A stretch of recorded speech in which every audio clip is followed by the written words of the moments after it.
Good afternoon, everybody. Doug Jenkins live from the Findlay-Hancock County Chamber of Commerce as we meet our new members here on Facebook, on LinkedIn, and on YouTube. Joined by Dan and Dave at Shuck Incorporated. Guys, thanks for joining us today. Thanks for having us. So we're real happy to have Shuck Incorporated on as a chamber member. Really happy to tell your story as well. It was we were just before we went live here. Dan, you were telling us this is a now 4-generation family-owned and operated business here in Findlay and Hancock County. Let's start there. Let's talk about the history of this. Dave, you can hop in too. How did this all get started? Well, after Dad got out of high school, he had family in California. He went out there to work on porcelain gas stations they had them back then, building steel buildings. And then he came back and got married, and they went back out there, and he worked in the Bethlehem naval yards in the sheet metal department. Mm-hmm. So then after the war, Mom wanted to come back to Ohio, and he started working up at NS Gates and Son there at Clinton and Main Street, because they did sheet metal and heating. Right. And I think in about 1950, he decided to go out on his own. So he started a couple blocks on Clinton Court from the Riverside Park in his garage. That's where it started. I always love a business that starts in its garage and then grows from there. Dan, what does it mean for you to carry the business now into the 4th generation?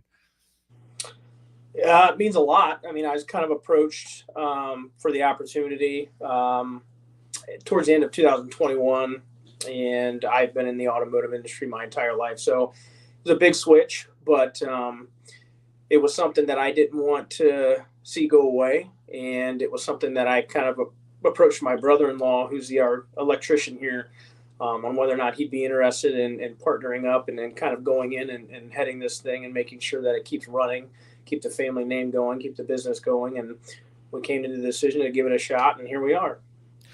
I always like to talk about the evolution of business. Dave, like you said, it started off your dad doing sheet metal work and coming to Hancock County to do that here in Findlay.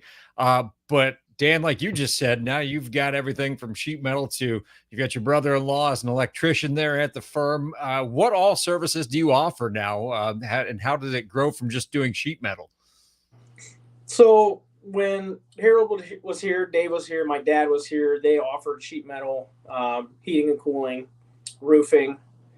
And I think that was it. And then when me and Jason took it over and started running the business, obviously since he's an electrician, we brought that on board. And then we have recently, the beginning of this year, started offering plumbing. We have done light plumbing, obviously, with heating and cooling. There are some components that do require some plumbing work, but starting to kind of get busier and growing with that department as well. So we've added 2 services since the beginning of, I would just say, 2022, and we've ran with it, and we've been continuing to grow with it. Dave, what's it like? I mean, you're retired now, but what's it like seeing your grandson and his brother-in-law running the company and taking it into this 4th generation? Well, it's really glad to see it continue because, like Dad died when he was 47, I was 23, and I stayed working. But then when Larry was here, and of course he's gone now, but now Dan's here, so it's really nice to see it continue on. Most definitely. What are the biggest changes from your point of view, Dave, where you've seen how it got started and you've seen it go through you and now evolve into what it is in 2023. But I guess what are the things that jump out to you that maybe surprised you? You thought, oh, I didn't think we'd ever be doing that, but here we are. Well, yeah, it has grown quite a bit, and they've got involved in quite a few things. Of course, through the years, a lot has changed as far as rules, regulations, people, and so it's a lot different now than what it used to be. Dan, we know in the industries that you're working in, there's always a need for talent coming into the pipeline. Are you seeing the same thing on your side right now? We're wanting to see that.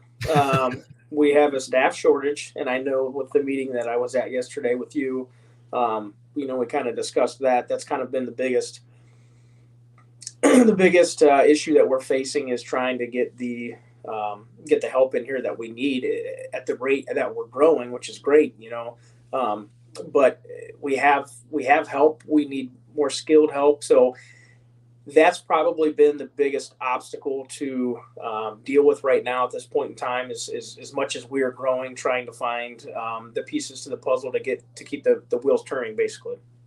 Most definitely. Do you, for people who are maybe new coming into the industry, do you offer some training alongside people, maybe like an apprenticeship type of deal, that type of thing? Yeah, so we offer competitive wages, benefits. We do pay college tuition for skilled trades. So if we send you to school here, we do deal with some of our vendors do offer in-house training with their companies that we have sent actually a couple employees to. That we take care of and pay that. So yeah, there's plenty of opportunity here, even if the employee would present something at this point in time. I don't think there's anything that we wouldn't entertain, because again, college is very expensive. So learning a skilled trade is there's a little less more expense to that.